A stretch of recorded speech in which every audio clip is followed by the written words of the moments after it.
la Ciencia del UNAM, el doctor Jorge Linares, desde luego colega y amigo, y muchas gracias por moderarnos. Sí. Bueno, gracias por la invitación. Voy a recortar, entonces voy a glosar una parte de la, porque si no...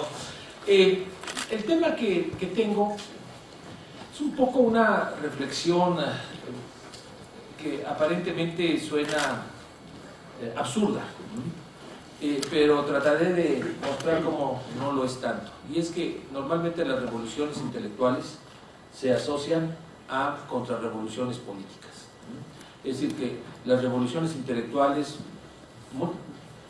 normalmente, y las más importantes, han servido para, o se han orientado a justificar formas de dominación autoritaria. Eso es lo que voy a argumentar ahorita, y también hay otra recíproca que la menciono, daré algunos ejemplos, pero no la voy a argumentar porque no nos daría tiempo. Las grandes revoluciones políticas abrevan de tradiciones que se rescatan, de principios en un momento fundacional en el pasado que se han abandonado. Entonces, la idea un poco es, desde luego podemos encontrar varios contraejemplos a lo que estoy diciendo, pero me parece que esto se sustenta históricamente. Desde luego algunos de los autores que han intentado mostrar esta tesis, sobre todo la idea de la continuidad, es entre otros Alexis de Tocqueville en el antiguo régimen, no en la democracia en América, sino en el antiguo régimen.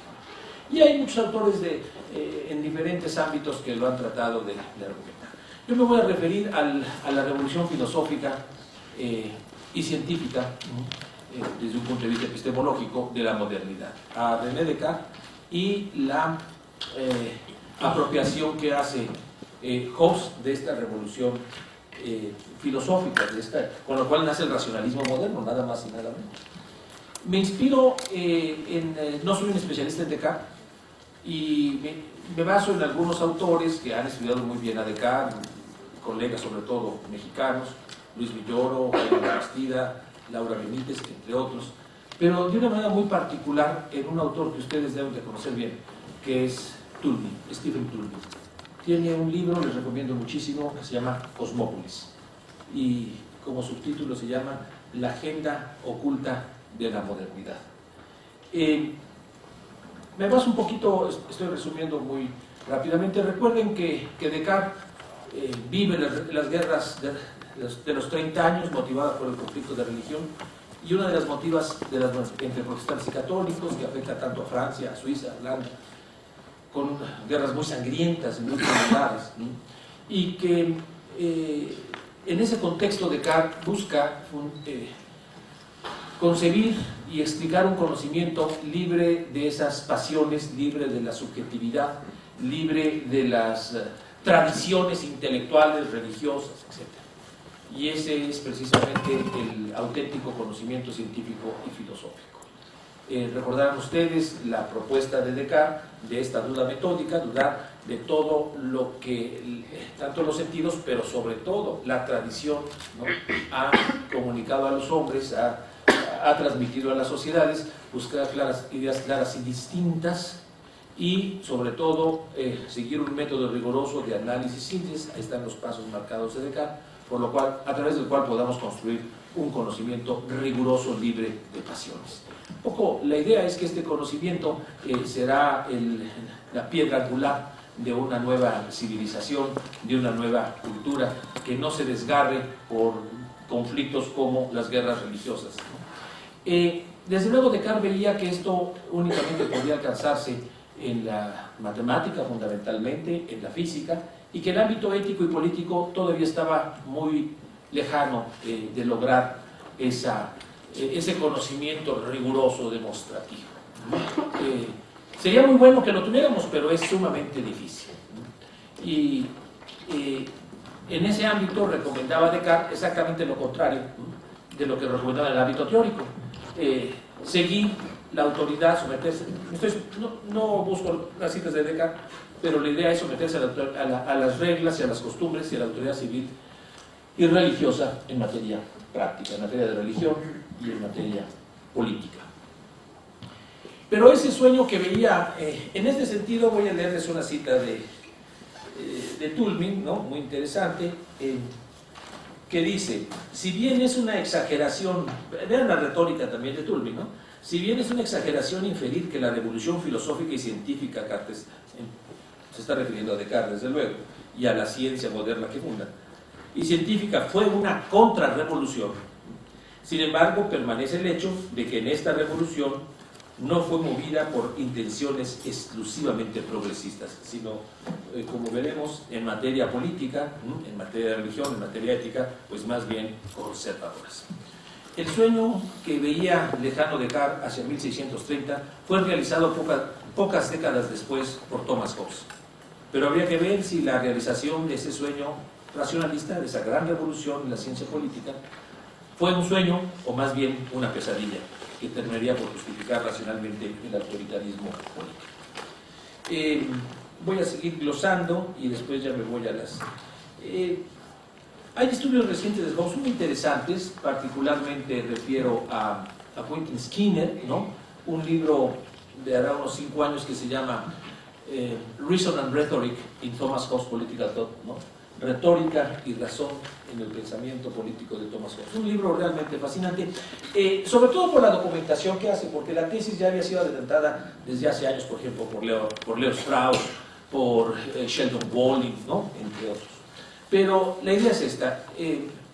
Hobbes se forma como en el humanismo tradicional. Sus primeras obras es la traducción del griego de Tucídides de las guerras del Peloponeso, por ejemplo.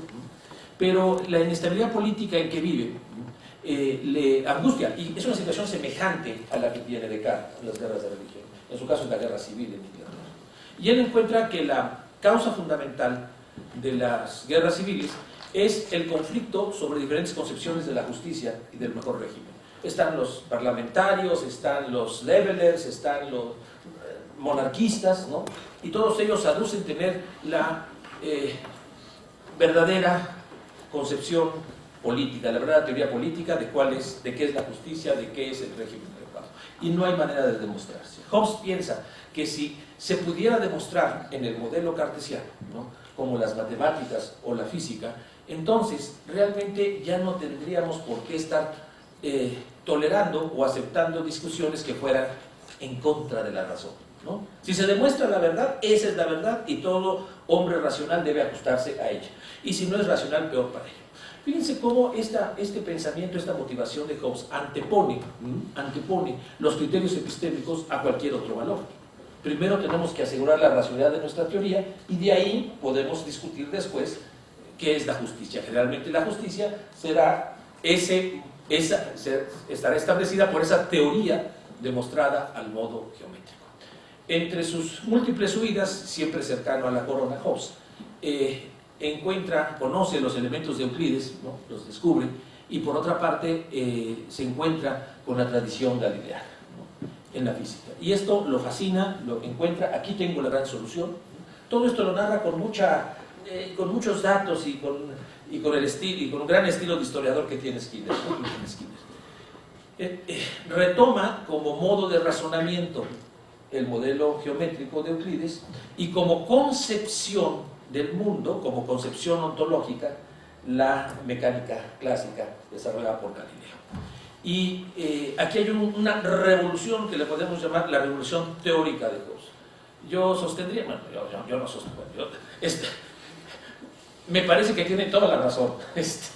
Gentes como Leo Strauss, por ejemplo, Leo Strauss piensa diferente. Discúlpenme, en ese sentido, no, creo que en ese sentido sí puedo decir, considero que es Thomas Hobbes el fundador de la ciencia política moderna, no Maquiavelo. Maquiavelo es un renacentista, un humanista, que considera la interpretación de la historia como maestra, de ahí saca sus modelos y dice no hay reglas universales, es la prudencia, la frónesis, ¿no? Totalmente. Pero en cambio, Thomas Hobbes sí es el fundador de la ciencia política moderna, yo así lo considero, desde luego, pues mis colegas podrán discrepar o no lo sé, precisamente por realizar este sueño cartesiano en el ámbito de la política. Pero bueno, pues este sueño cartesiano tiene sus consecuencias. Al realizar esta revolución teórica, ¿cómo ando de tiempo? Perdón. ¿Serán 10 minutos más o menos? ¿Se va a ir a la mitad? Ok, hay que calcular. Okay. Esta revolución epistémica tiene como consecuencia una revolución conceptual, ¿no? Y vamos a ver en qué sentido tiene esta revolución. Claro, es que fíjense ustedes, los conceptos tienen que adecuarse al método geométrico, ¿no? Y también la teoría tiene que adecuarse a la concepción mecánica de la sociedad y del Estado. Ustedes recordarán esa maravillosa imagen de la edición de Leviatán, ¿no? Que es no monstruo, porque está muy galán el hombre sote, ¿no? Este rey, formado por puros hombrecillos, con la corona desde luego, y el poder eclesiástico y el civil en una mano y en otra, el poder absoluto que constituyen los hombres, y es una imagen además más que orgánica, pues mecánica, y son los átomos, ¿no? Los hombrecillos que constituyen. Entonces, lo del contrato social es ante todo, el pacto que le llaman, es ante todo una concepción mecánica, no una concepción jurídica, que después se reviste de jurídica, pero está inspirada en esta integración mecánica del Estado. Es más, el Estado para Hobbes deja de ser una comunidad natural y es ante todo un artefacto tecnológico, ¿no? Creado por esa teoría al modo al cancelar el debate político sobre el bien común entre diferentes grupos con diversos intereses y sustituirlo por un saber demostrativo de la teoría política que otorga al soberano el derecho y la razón para decidir sobre el buen ordenamiento del Estado, Hobbes trastoca los conceptos y valores fundamentales de la teoría política antigua, medieval y renacentista. De manera especial hay que hacer notar que el valor fundamental de la vida política, este es uno de los primeros grandes cambios, ya no es la libertad política. Nosotros podemos ver en Maquiavelo y en los medievales, el valor principal de la política es la libertad. Y la libertad, como el propio Hobbes dice, de los antiguos. La libertad de una comunidad para autodeterminarse. La autodeterminación de los ciudadanos a través de su participación en instituciones republicanas. Sino que el valor político fundamental de la política y del Estado va a ser la seguridad de la vida y los bienes de las personas consideradas individualmente. De manera análoga, cambian conceptos fundamentales como ciudadanía y libertad. Nomás me voy a referir aquí al de libertad. En oposición, bueno, y brevemente al otro, porque es el que tenemos actual. El concepto de ciudadanía que funda Hobbes es el que básicamente priva en las constituciones liberales. En oposición a esta concepción republicana del ciudadano como una persona activa y autónoma, Hobbes fue uno de los más importantes pensadores que desarrolló lo que se llama ahora una visión pasiva del ciudadano, entendido como un súbdito con derechos, que puede ejercerlos según su voluntad en el ámbito privado. Por eso es pasiva, es decir, el ciudadano es una persona al que el poder soberano le reconoce derechos. Y esos derechos constituyen su ciudadanía, pero es el soberano quien se los reconoce. Estos derechos son garantía de no interferencia del poder político en los asuntos privados y por ello constituye el fundamento de la libertad de los individuos. Desde luego, este concepto de libertad es muy diferente al que Maquiavelo, menos de un siglo antes, todavía estaba sosteniendo dentro de la tradición republicana. No se trata de la libertad política que ejercen los ciudadanos en la esfera pública para gobernarse a sí mismos, esto es para ejercer su autonomía como comunidad, como pueblo. Se trata más bien de la libertad individual que se ejerce en el ámbito privado, principalmente en la esfera económica y familiar, pero no es la esfera pública, esfera que pertenece exclusivamente al poder estatal, del cual están instruidos los ciudadanos. Aquí es muy interesante cómo esta revolución epistémica, que implica una revolución teórica y conceptual en la política, trastoca absolutamente los conceptos. Fíjense, el concepto de poder y libertad de los antiguos podía coincidir. Una comunidad libre, una república propiamente, es la que ejerce, en la que los ciudadanos tienen una participación activa en el ejercicio del poder. Puede haber un traslape entre libertad política y ejercicio del poder republicano. El absoluto traslape está en Rousseau, desde luego, ¿no? Pero en la concepción de Hobbes, la intersección, como dirían los lógicos, es vacía, por definición. El poder corresponde exclusivamente al Estado y la libertad, que después Berlin le va a llamar negativa, es el ámbito de no interferencia del poder estatal. La intersección entre... Mientras que antes el ideal era la coincidencia entre poder y libertad, ¿no? Ese es el ideal republicano. Ahora el ideal es la absoluta separación entre el ámbito de la libertad y el ámbito político, ¿no? Realmente es impresionante esta revolución conceptual, que además es la que predomina en nuestros días, ¿no? Es Hobbes, y ahí sí, perdón, es donde iba a decir Habermas, Rousseau, Walling, Macpherson, ¿no? La mayoría de los intérpretes de Hobbes coinciden en que Hobbes es el fundador del liberalismo. Hobbes es, por esta concepción de la libertad. Yo ya me quedan como 5 minutos, nada más. La libertad, voy a leer. ¿Cuánto me queda? Sí. Ah, gracias. Un buen reloj biológico aquí. Cito a Hobbes. La libertad de un súbdito radica solamente en aquellos aspectos que al regular sus acciones el soberano ha permitido, tal como es la libertad de comprar y vender, de establecer contratos, de escoger vivienda propia y dieta propia, el propio estilo de vida, de educar a los niños como crean más adecuado y cosas por el estilo. Este último concepto de libertad lo asocia Hobbes con la libertad de los modernos, mientras que el concepto republicano de libertad lo asocia con la libertad de los antiguos griegos y romanos, como lo concebían Aristóteles y Cicerón. En cuanto a la libertad del individuo, se refiere a aquellas acciones en las que no hay poder coercitivo que impida o prescriba cierto comportamiento.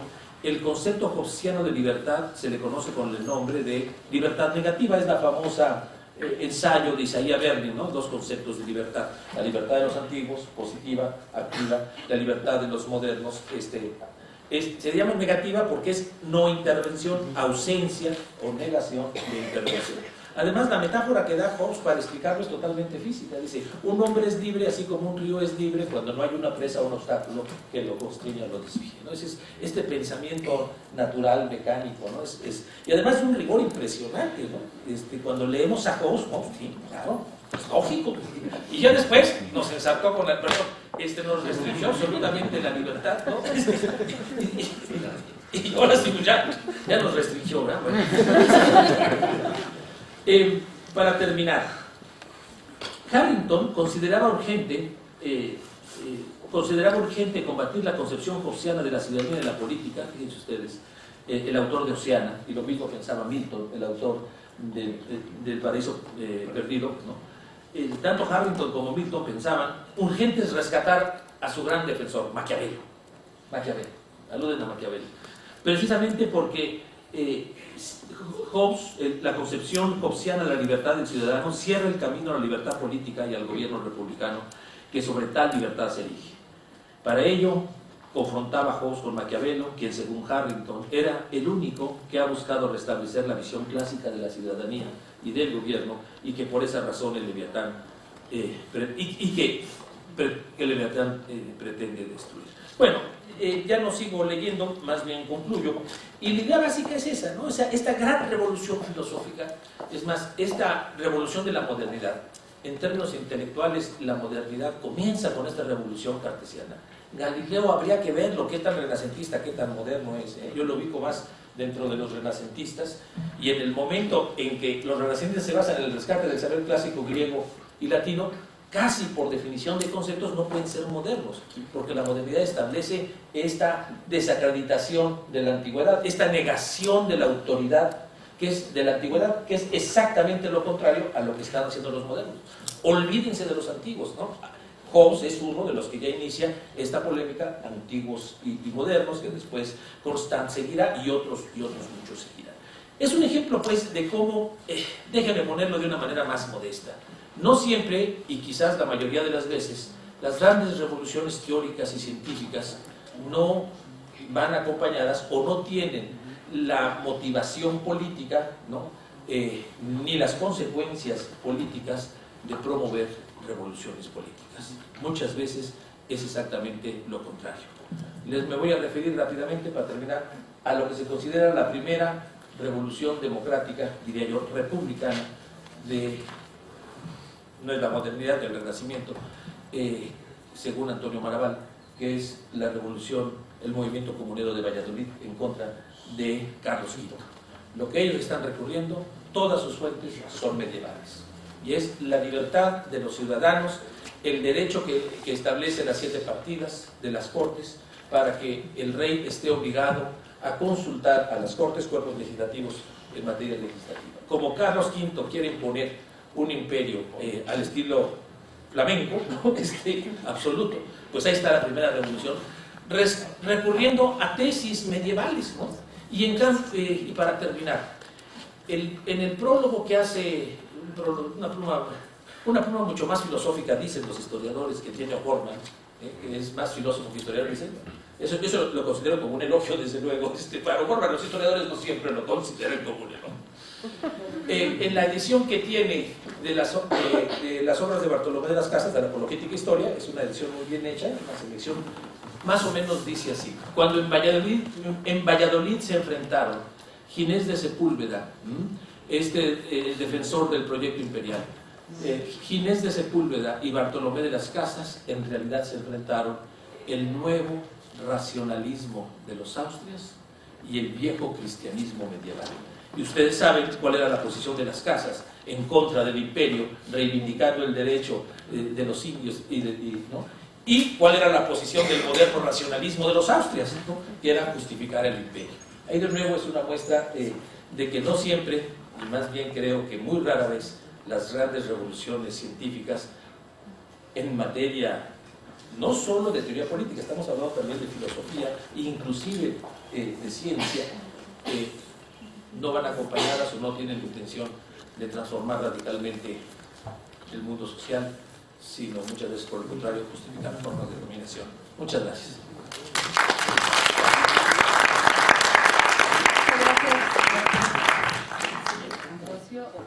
Gracias, buenas tardes. Voy a hablar de un tema un poco distinto de lo que estoy acostumbrado, tratando de aportar un poco a la discusión en este coloquio y de provocar algunas reacciones. Mi tema central es el concepto de genocidio y el de matanzas masivas en el siglo XX. Durante el siglo XX la humanidad sufrió una expansión planetaria de la violencia que alcanzó el grado de una auténtica catástrofe moral. En nuestra época, el asesinato masivo se convirtió en un instrumento político efectivo al que recurrieron regímenes criminales para alcanzar sus fines estratégicos en proyectos de revolución social y de transformación radical del mundo. Por eso las masacres dejaron de ser episódicas, si es que alguna vez lo fueron, para volverse una constante de la historia reciente. El siglo XX destaca tristemente por la magnitud global de las atrocidades que cometieron diversos estados, por el grado de refinación y mortífera eficacia de sus sistemas de violencia y por sus devastadores efectos sociales, éticos, políticos e incluso ecológicos. No es que la humanidad haya vivido antes con mucha contención de su capacidad de violencia organizada, sino que nunca poseyó medios tan poderosos, medios tecnológicos, militares, burocráticos, para ponerlos al servicio del asesinato colectivo. El efecto devastador de la violencia extrema en el último siglo lo atestiguan 2 guerras mundiales, una guerra fría en la que se temió la inminencia de una guerra nuclear, diversas guerras ardientes en todos los rincones del planeta que enfrentaron indirectamente las superpotencias, así como una multitud de guerras civiles, fratricidas o revolucionarias que desgarraron a diversas naciones y que conformaron en conjunto el escenario del asesinato masivo de distintos grupos sociales no combatientes e indefensos.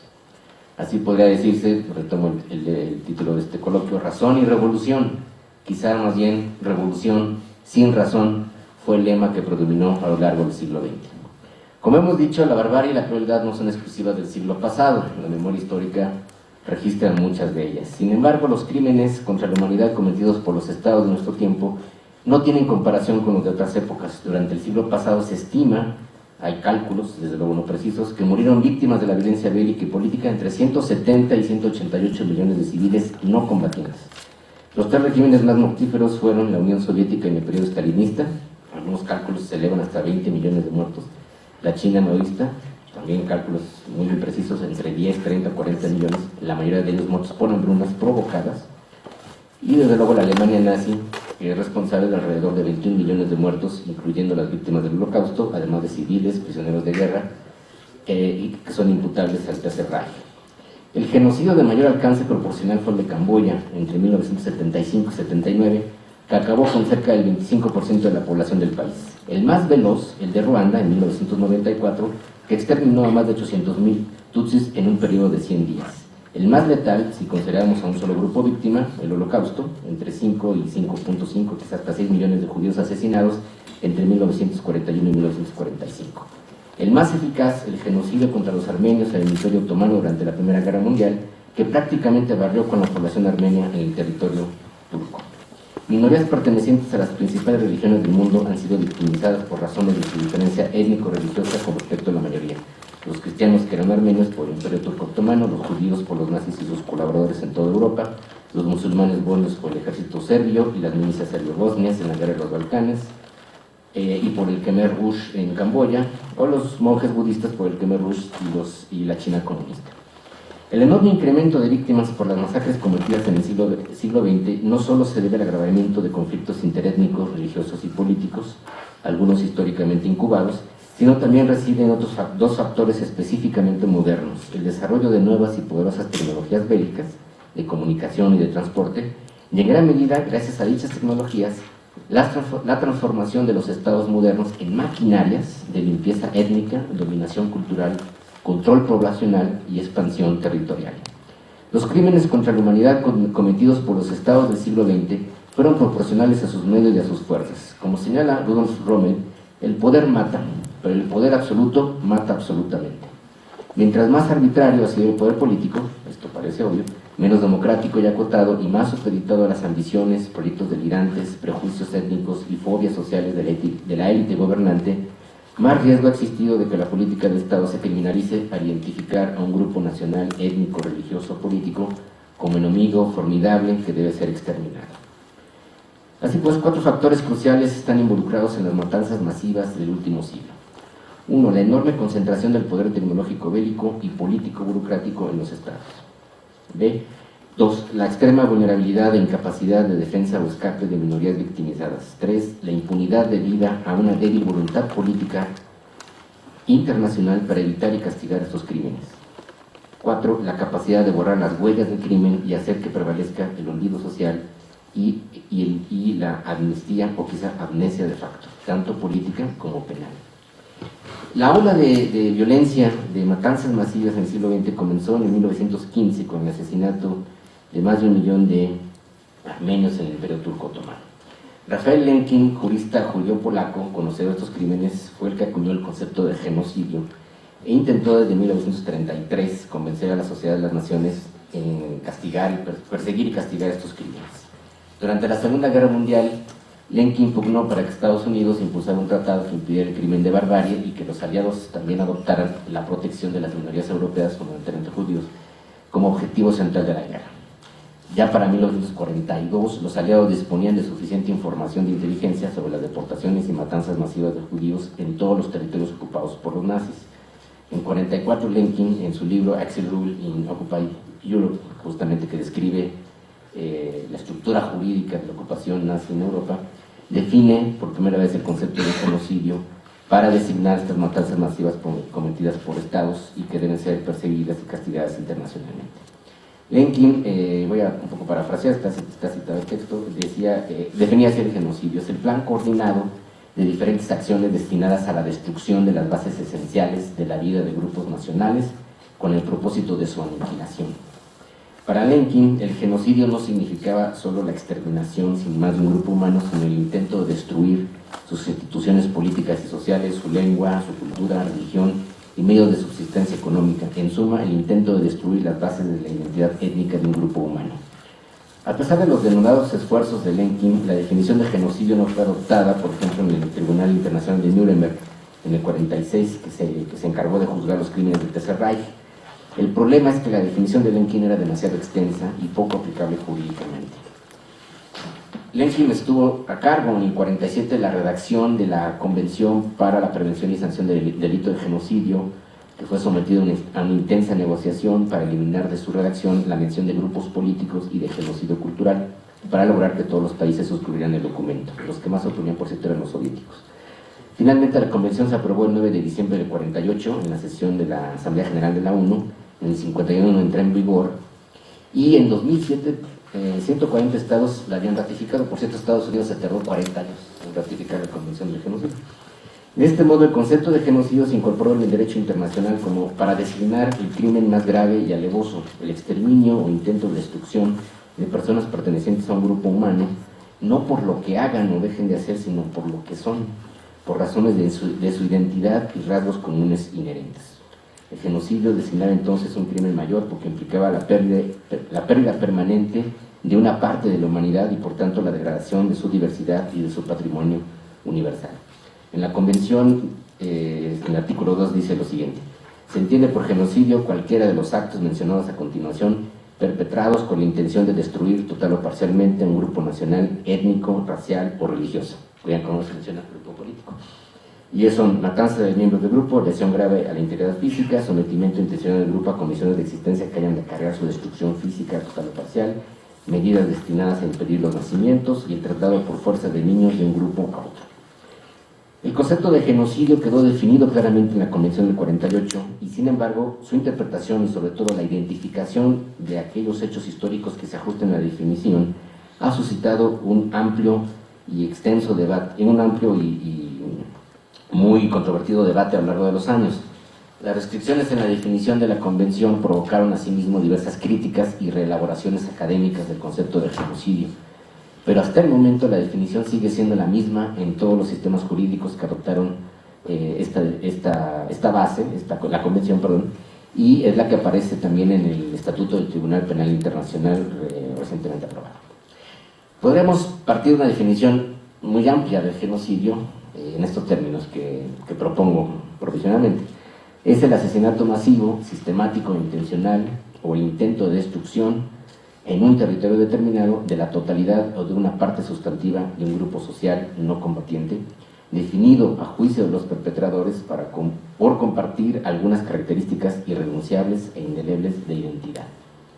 Existen tres casos claros e indiscutibles de genocidio en el siglo XX, como he mencionado: el de los armenios en el Imperio Turco Otomano, el de los judíos durante la Segunda Guerra Mundial y el de los tutsis a manos del gobierno de mayoría hutu en Ruanda en 1994.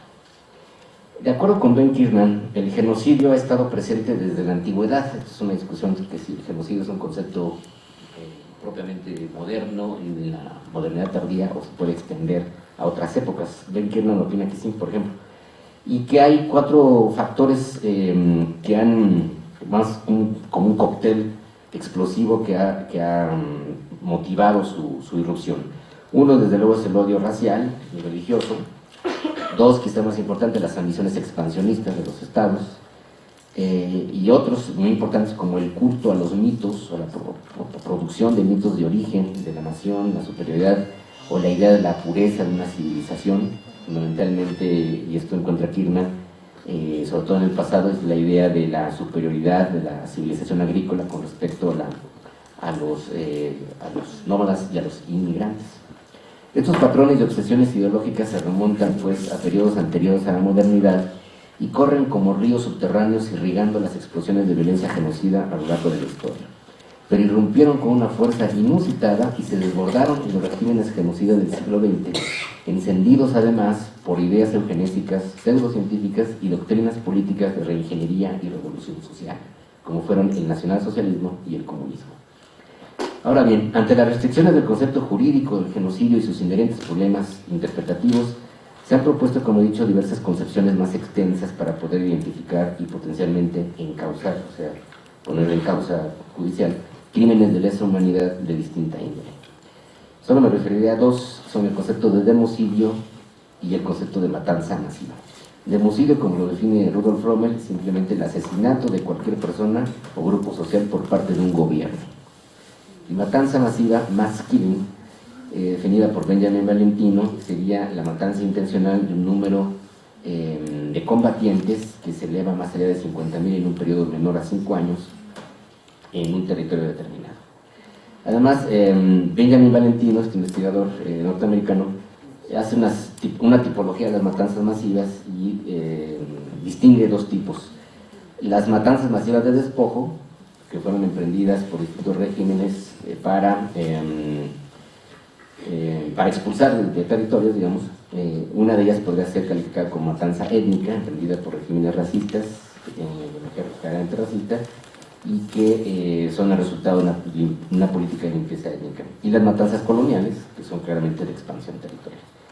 Y las otras serían las matanzas masivas coercitivas o punitivas en la interpretación de los perpetradores.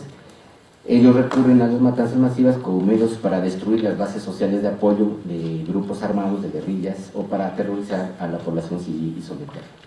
Así pues, habría matanzas antiguerrilleras o matanzas de corte terrorista que implicaron bombardeos a poblaciones civiles, así como atentados cometidos incluso por los grupos guerrilleros mismos, ¿no? Y finalmente las matanzas imperialistas, que tienen que ver con las matanzas de expansión territorial. Bueno, un tercer concepto que ha estado en la discusión en los últimos años es el del politicidio, que sería una especificación de estas matanzas y que se podría definir más o menos así en términos provisionales. Es el asesinato intencional y extrajudicial ordenado o planeado por un gobierno de un grupo de personas identificado por pertenecer o apoyar de manera activa, supuesta efectivamente, a una organización política con una ideología y propósitos hostiles al régimen. Mi opinión es que el concepto restringido de genocidio sigue siendo adecuado a pesar de todos sus problemas y dificultades de interpretación, porque define y describe por primera vez el carácter específico de uno de los crímenes masivos contra la humanidad más extremos cometidos por los estados modernos, y porque mantiene su sentido de condena moral. Pero por esto mismo es indispensable hacer precisiones para evitar confusiones y para evitar sobre todo el abuso del término. Bueno, saltaré un poco en esta parte y vengo a la parte polémica. Es decir, si mantenemos el concepto de genocidio, no quizá en los términos jurídicos en los que está definido, quizá haya buscar una definición, pero distinguiéndolo de otro tipo de actos de matanzas cometidas por los estados, eso evitaría algunos abusos o algunas confusiones, ¿no? Por ejemplo, si se analizan con más detenimiento algunas matanzas masivas que no son propiamente genocidas, como fueron las de los 3 regímenes comunistas más grandes y más importantes y más letales, la Unión Soviética, China o Camboya, o las luchas antiguerrilleras en algunos países, por ejemplo en Guatemala, en Indonesia o en Irak, así que emprende el régimen para supuestamente sofocar una rebelión o una guerrilla que considera una amenaza interna al Estado, pero que entonces aprovecha para asesinar a sus bases sociales de apoyo, así como diversos tipos de matanzas coloniales, como las que sucedieron en la colonización europea en América, ¿no? Se puede ver que todas ellas no tuvieron intención expresa, o sea, no fueron matanzas genocidas intencionales en ese sentido, ¿no? Que tenían un plan como finalidad última el exterminio de un grupo, sino fueron matanzas genocidas por las consecuencias y por el uso de la fuerza indiscriminada, dado que identificaron al grupo víctima por algunas características políticas o sociales o demográficas, y de alguna manera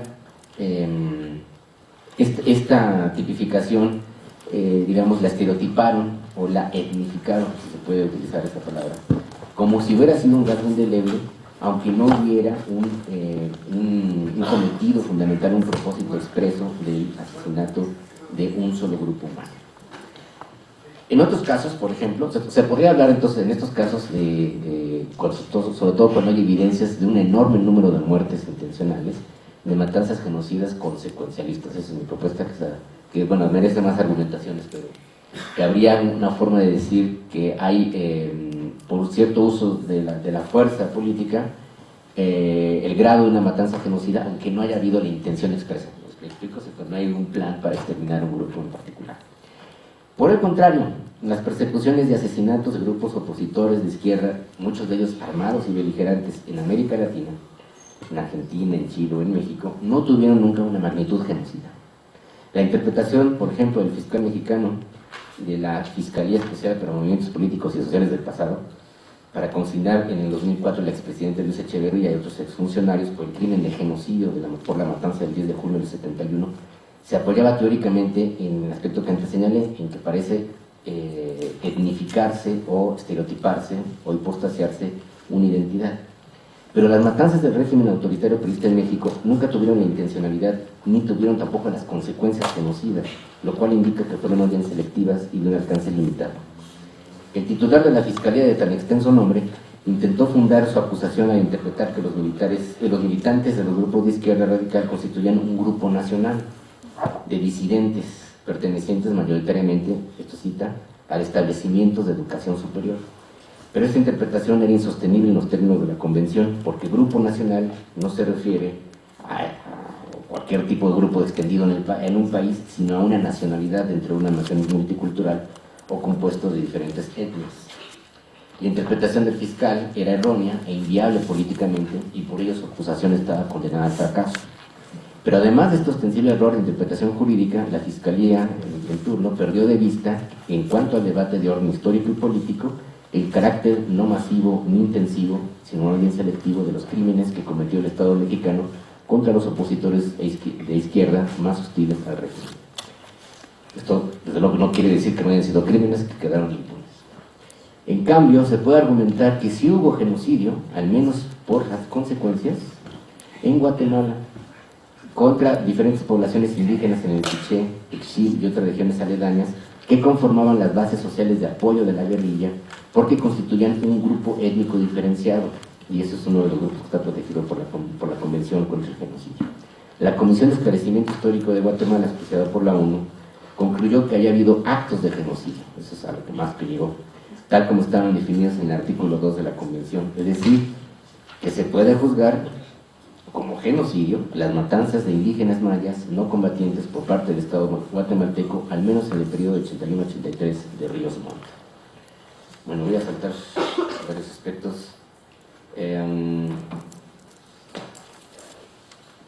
La diferencia esencial entre cualquier matanza masiva, cualquiera que decir que haya sido cometida expresamente por un Estado con un fin estratégico, y el genocidio, estriba en las características del grupo social y la manera en que ha sido identificado. Lo específico del genocidio es que el grupo es dado por un rasgo inherente, por lo que es y no por lo que hace, un rasgo de identidad colectiva, al cual el individuo, ante los ojos del victimario, no puede renunciar aunque lo desee. Las víctimas de genocidio tienen una condena irrevocable a muerte porque no pueden negar lo que son, su identidad es un estigma. Dado que la caracterización de rasgos étnicos de las víctimas se basa en estereotipos y prejuicios, los criterios para identificar por parte del victimario quién es miembro del grupo y quién no, que es el problema que le planteaban los nazis, suele ser arbitrario e inconsistente.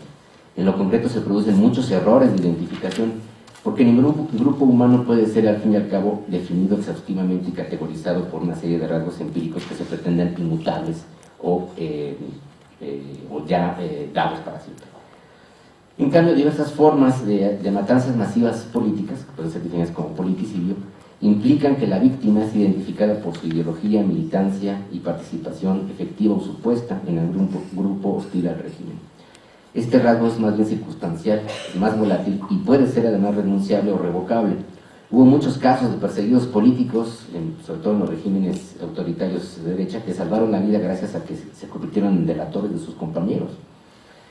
La actividad además, o la ideología política, no es un rasgo inherente o suficientemente estable y perdurable de la identidad. Además, muchas personas cambian sus opiniones y juicios políticos en diversas circunstancias vitales, ¿no?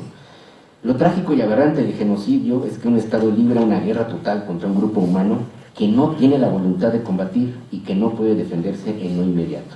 La indefensión, la vulnerabilidad extrema e incluso cierta inconsciencia sobre el gran peligro que corren las víctimas agrava el delito de genocidio, a diferencia de otras matanzas masivas, en el que las víctimas sí podrían tener alguna conciencia del riesgo que corren. Pero además, un rasgo específico del genocidio lo distingue éticamente de otras matanzas: la deshumanización total o la búsqueda de la destrucción de la humanidad del otro, como se practicó en los campos de exterminio.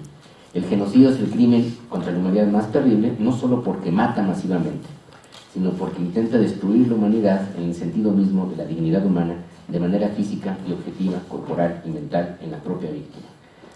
Así pues, todo genocidio es una matanza masiva, pero no a la inversa.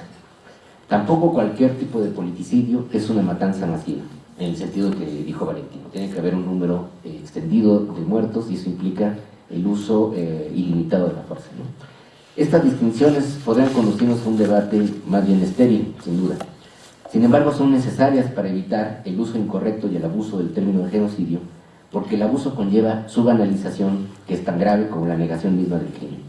Debido a las connotaciones específicas y a su resonancia moral, me parece que debemos preservar el concepto restringido de genocidio, a pesar de sus múltiples problemas jurídicos, aunque sería conveniente, desde luego, una redefinición y una revisión de esa convención internacional. El genocidio es el crimen contra la humanidad más extremo, pero no es el único grave y devastador. Todas las matanzas masivas son crímenes de Estado igualmente graves y deben castigarse para evitar la impunidad de los criminales y para prevenir su repetición. Pero no cualquier masacre puede ser genocida. Así, por ejemplo, insisto, los diferentes crímenes de Estado cometidos en América Latina durante las famosas guerras sucias, como si hubiera habido guerras limpias alguna vez, por las dictaduras militares, fundamentalmente por regímenes autoritarios, como en el caso de México, fueron politicidios, masacres, matanzas masivas, a veces de una escala mucho mayor, pero no llegaron a ser nunca genocidios, ni por la intención expresa de exterminar un grupo, ni por sus consecuencias. El daño social que provocaron esas matanzas políticas, esos politicidios, sin duda es similar al que produjeron los genocidios en otras partes. Por ejemplo, el olvido y ocultamiento del crimen, la impunidad, la estigmatización, la discriminación contra los supervivientes y otros problemas específicos, por ejemplo, los desaparecidos, los niños robados por los victimarios en Chile o en Argentina, las tumbas clandestinas, el daño a las instituciones políticas y jurídicas. Los politicidios también son crímenes contra la humanidad que deberían ser juzgados y castigados, pero no, el problema es que no califican como crímenes de guerra porque no hubo el reconocimiento expreso de una guerra civil y no existe, por tanto, una categoría jurídica que tenga, una categoría jurídico-política en el derecho internacional para que sean juzgados. Por eso, los fiscales en algunos países han recurrido al concepto de genocidio para tratar de juzgar a sus criminales, dado que el delito de genocidio no prescribe. Así es que sería necesario conformar una figura política internacional del politicidio, de matanza masiva política, y diferenciarla del genocidio como del crimen de lesa humanidad genérico, con agravantes igualmente cuando se compruebe que ha sido masivo y sistemático en una convención internacional equivalente a la del genocidio, que implica carácter imprescriptible, sin atenuantes por obediencia de vida y de jurisdicción universal. Además del odio interétnico, los viejos conflictos raciales o religiosos, la guerra civil o revolucionaria, tres factores de riesgo posibles de detectar a tiempo permanecen latentes como posibles detonantes de genocidios o de politicidios. 1. Un régimen que se proponga cambios radicales en la estructura y composición social, la propiedad de la tierra o la distribución territorial de la población. 2. Que planee la expulsión o segregación de un grupo social que ha identificado en su discurso como enemigo interno del Estado. O 3. Que pretende acabar con una guerrilla o con actos terroristas extendidos en un territorio nacional e identifique como objetivo militar a un grupo social no combatiente, un grupo social de apoyo, en una zona determinada como base fundamental de esos grupos armados. Los conflictos y odios étnicos, religiosos y políticos exacerbados por la retórica nacionalista o etnocentrista, las ambiciones territoriales, la crisis ecológica global y los efectos perjudiciales del cambio climático, con millones de refugiados y desplazados por las sequías, las inundaciones o las nuevas enfermedades, así como los intentos de revoluciones sociales radicales, siguen siendo factores latentes que podrían desencadenar en el futuro próximo nuevas oleadas de violencia genocida y politicida.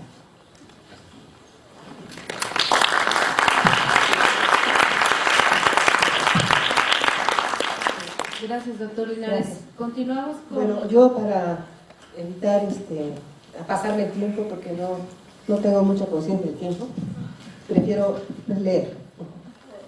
Empiezo. En 1867, en su oración cívica, Gabino Barreda distinguía en la historia de México una etapa colonial correspondiente al estado religioso, una etapa correspondiente al estado metafísico, la que sigue a la independencia, y finalmente el estado positivo, que corresponde a las ideas liberales y que representaba la etapa del orden y el progreso. En otros países iberoamericanos también se adopta el pensamiento de Comte, pero en México, defendido por Justo Sierra, se convierte en la mejor justificación del régimen de Porfirio Díaz. Leopoldo Sea afirma que la adopción del positivismo como filosofía del Estado corresponde a una necesidad del régimen. La época de paz necesitaba una filosofía del orden. Los intelectuales de la época adoptaron el positivismo como la base de un proyecto de reeducación del mexicano, a fin de que éste pudiese gozar de la libertad que se había logrado a costa de tantos sacrificios y al mismo tiempo eliminar la monarquía. También se condena todo proceso revolucionario desordenado, pues se concibe a la sociedad como un organismo que evoluciona naturalmente y toda violencia social es como la enfermedad, que debe ser extirpada para lograr la evolución natural. La libertad se consideró como inseparable del orden. Se habla de la libertad del orden o del orden para la libertad, como lo expresa Gabino Barreda. Cito: lejos de ser incompatible la libertad con el orden, la libertad consiste en todos los fenómenos, tanto orgánicos como inorgánicos, en someterse con toda plenitud a las leyes que la determinan.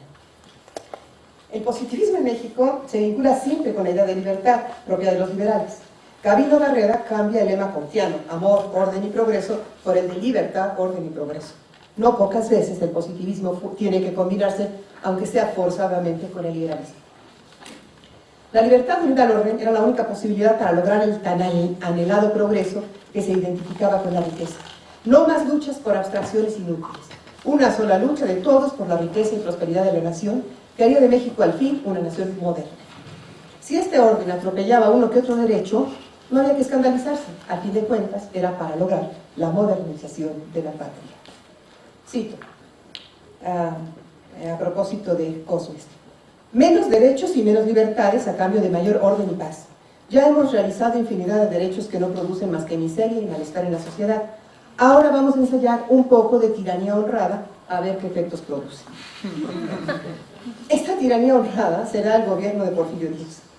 Durante el gobierno de Díaz, contrariamente a las suposiciones de los positivistas, no se generaron los nuevos hábitos que llevarían a la nación a ocupar un lugar entre las grandes naciones modernas. Solo hubo cambio de dominadores. En lugar del español, un pequeño grupo se hizo cargo del país. No se podía esperar más de una sociedad que había adoptado el darwinismo social, esto es, la idea de la supervivencia del más fuerte, que en este caso era el rico. La pobreza era el mayor signo de debilidad, representaba el atraso, lo que se quería abandonar. El pobre no contribuye a la consolidación de la nación, el pobre estorba. Esta idea de la pobreza como culpable ha permanecido en la conciencia de muchos mexicanos hasta nuestros días. Algunos autores positivistas ahondan en esta idea de la superioridad de los ricos. Por ejemplo, Miguel Macedo, que escribió ensayos sobre los deberes recíprocos de los superiores y de los inferiores, en el que afirma que los ricos son incuestionablemente superiores a los pobres debido a los medios de que disponen y que les ayudan a lograr la superioridad moral e intelectual, ya que el pobre, debido a sus circunstancias, no está capacitado ni para el altruismo moral ni para la ciencia. Sin embargo, dice, los ricos tienen el deber de suministrar trabajo al pobre, retribuyéndolo justamente. Resulta claro que esta burguesía tendría que defender el latifundio y considerar a los indígenas como la especie que por la evolución natural de la sociedad tendría que desaparecer. Entre tanto, podrían trabajar en los grandes latifundios. De este modo, mientras en las tertulias se discute la filosofía de Comte o las ideas de Darwin, los pobres se hacen más pobres y los indígenas languidecen en las haciendas. De acuerdo a Octavio Paz, el fracaso del positivismo para fundar la nacionalidad se explica porque esta filosofía fue planteada en el contexto de una burguesía europea que no correspondía a la llamada burguesía mexicana. Cito: la nueva filosofía no tenía nada que ofrecer a los pobres. Su función consistía en justificar la conciencia, la mauvaise conscience de la burguesía europea. El positivismo no nos dio nada, en cambio mostró en toda su desnudez a los principios liberales, hermosas palabras inaplicables. Al cabo de 100 años de luchas, el pueblo se encontraba más solo que nunca, empobrecida su vida religiosa, humillada su cultura popular. Habíamos perdido nuestra afiliación histórica. El mismo Paz nos dice: la Revolución Mexicana es una súbita inmersión en nuestro propio ser, el rostro brutal y resplandeciente de la fiesta y la muerte, del mitote y del balazo, de la feria y el amor que es rapto y tiroteo. De acuerdo a Leopoldo Sea, a diferencia de otras revoluciones, la Revolución Mexicana no viene precedida de una ideología que le da sentido, sino que los intelectuales van respondiendo a los hechos de manera, por así decirlo, urgente. Cito: estos políticos, pensadores y artistas surgieron como fruto de la realidad que se hacía patente con la revolución. Primero fue la realidad puesta a flote por la violencia revolucionaria, después vino su inspiración y su reflexión. Casi a ciegas, tanteando y acariciando una realidad que se presentaba con toda su fuerza, sin aviso alguno, nuestros políticos, pensadores y artistas fueron dibujando sus perfiles. Antonio Caso, por su parte, veía en México una democracia trágicamente imperfecta, superpuesta a múltiples problemas de pobreza, étnicos, de organización, de justicia y otros. Cito, los hombres, todos, mexicanos o no, buscamos siempre lo que creemos mejor y claro está, tendemos a ensayarlo en nuestros propios asuntos y problemas. Pero las condiciones de México hicieron que, como no se había resuelto aún el problema de la conquista, el esfuerzo democrático resultara fallido. Vemos en caso, como en otros autores de esta misma época, una tendencia a la inmersión en lo propio, la necesidad de mirar hacia adentro, que es propio de la revolución. Una inmersión en el propio ser que nos revela una realidad infinitamente más compleja que las teorías utilizadas para redefinirla. Por eso, dice Paz, refiriéndose a las ideas, que las que la inteligencia mexicana ofrecía eran inservibles, la realidad las hizo astillas, antes siquiera de que la historia las pusiese a prueba. Pero si buscamos las causas profundas de la revolución, encontramos un elemento que ha sido clave en la historia de México, y me atrevo a decir de muchos otros países latinoamericanos, la injusta distribución de la propiedad de la tierra. Distingue a nuestro movimiento, cito de Paz, la carencia de un sistema ideológico propio y el hambre de tierras. Los campesinos mexicanos hacen la revolución no solamente para obtener mejores condiciones de vida, sino para recuperar las tierras que en el transcurso de la colonia del siglo XIX les habían arrebatado encomenderos y latifundistas.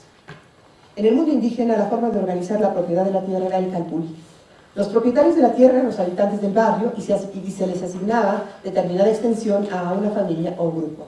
Si se abandonaba la tierra o no se cultivaba, se perdía el derecho de participar en esta propiedad comunal. Durante la colonia, las leyes de Indias protegieron esta forma de organización, aunque en la práctica no siempre se cumplieron sus disposiciones.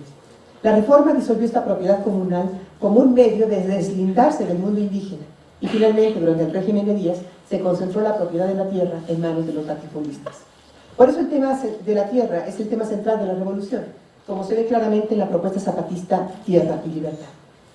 En el plan de Ayala ya se plantea el fin del latifundio y la repartición de la tierra, de acuerdo simplemente a la restitución de tierras a quienes presentaran títulos. También se pide que aquellos campesinos que no tengan títulos obtengan el beneficio de esta reorganización. Por ello, la repartición de la tierra ha sido el tema sin fin de los llamados gobiernos revolucionarios. Al triunfo de Carranza, algunos intelectuales como Luis Cabrera se preocupan por integrar un proyecto de nación que incluyera las demandas populares, pero el programa liberal, con ciertas modificaciones, fue el adoptado en la Constitución de 1917. La lejanía de este programa de nuestra realidad, dice Paz, abre la puerta a la mentira y al fingimiento. Hasta nuestros días, los indígenas siguen en situación de pobreza y marginación. No se ha dado una transformación política que reivindique sus derechos. Una transformación política, nos dice Luis Villoro, requiere la proyección de una ética crítica capaz de oponer a la sociedad existente un orden social justo. Dicha ética forma parte de un pensamiento disruptivo. Además de disruptiva, la ética transformadora tiene que ser concreta, es decir, enraizada en un contexto y respondiendo a las necesidades de individuos o comunidades concretas. La necesidad de pensar una sociedad en la que todos sean libres e iguales surge de la indignación por la injusticia y la solidaridad para poder explotar. A partir de aquí, podríamos encontrar las razones que funden la necesidad de una sociedad justa. El punto de partida es la experiencia personal de una carencia, ya sea en uno mismo o en otros, en cuyo caso estaríamos hablando de compasión. El conocimiento personal del sufrimiento da lugar a la empatía con los que sufren, nos impide afirmar un orden social en el que se da dicho sufrimiento y nos impulsa a buscar sus causas con el fin de eliminarlo.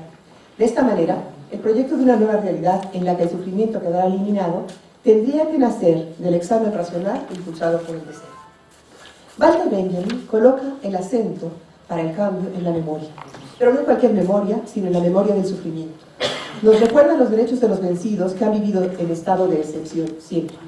Con esto quiere decir que para ellos no ha habido normalidad política, ya que siempre han sido tratados como objeto de la política. En el pensamiento de Benjamin, esta idea está vinculada con el concepto de historia como progreso. Una concepción tal considera a las víctimas, los oprimidos, los excluidos, como el precio del progreso. Ellos son la excepción a una norma, que es el bienestar general.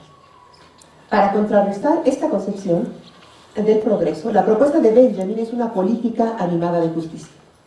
Esta declararía el auténtico estado de excepción a la biopolítica, es decir, a la consideración de los hombres como meros objetos de la política, como nuda vida, y empezaría a moverse hacia la existencia justa.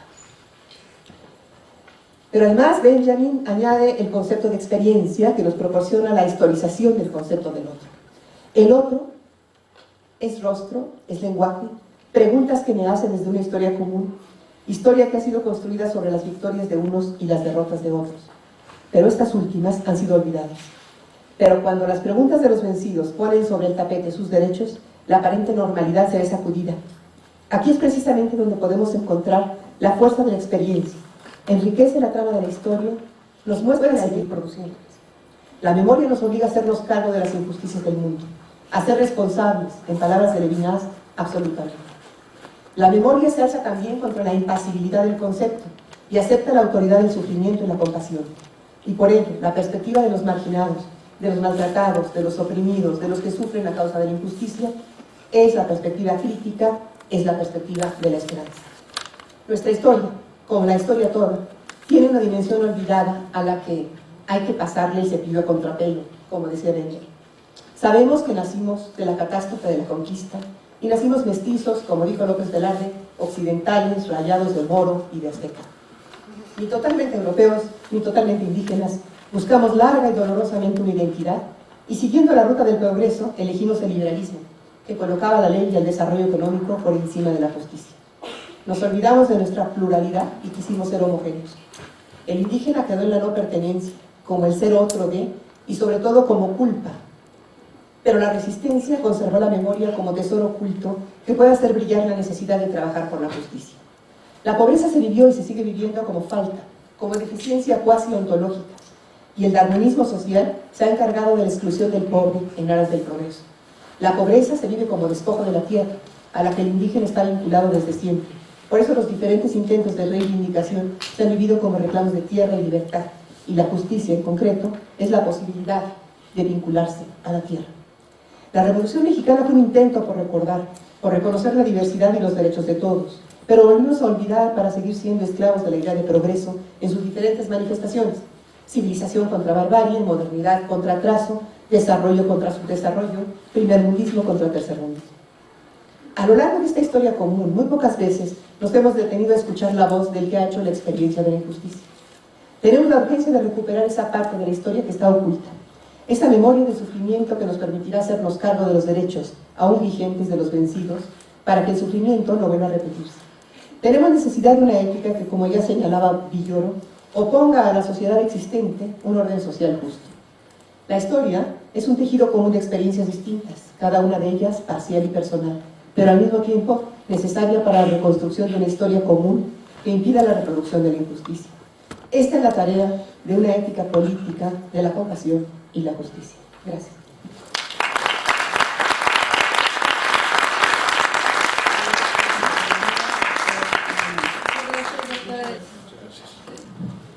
Muy bien, pues me siento muy contento de estar en esta mesa, desde luego, y agradezco la invitación formulada por el Centro de Estudios Teóricos e Interdisciplinarios en Ciencias Sociales.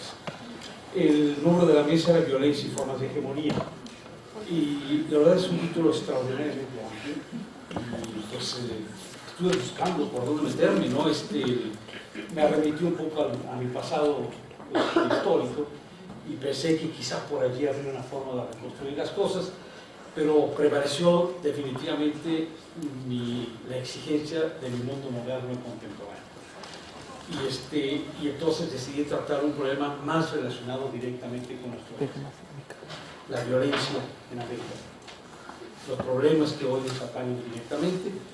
Yo creo que hemos entrado en una fase muy nueva desde el punto de vista de nuestras relaciones sociales, políticas.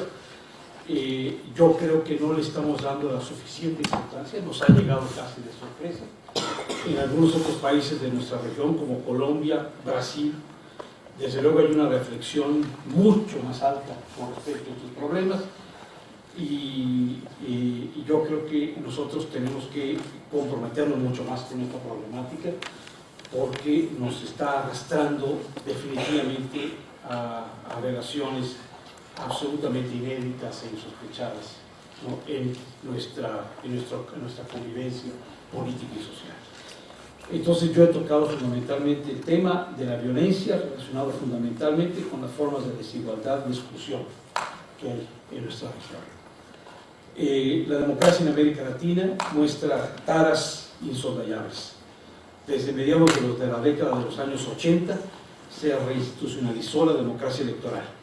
La mayoría de los países que tuvieron gobiernos en donde imperó la doctrina de la seguridad nacional, término neutro para las dictaduras militares o cívico-militares, requirió de un periodo relativamente largo de transición, de 10 a 15 años, para superar las secuelas de este periodo y conseguir algunos avances, no sin retroceso. Como afirma Rojas, la seguridad interna y la hemisférica es ahora una competencia de los gobiernos civiles y democráticamente electos.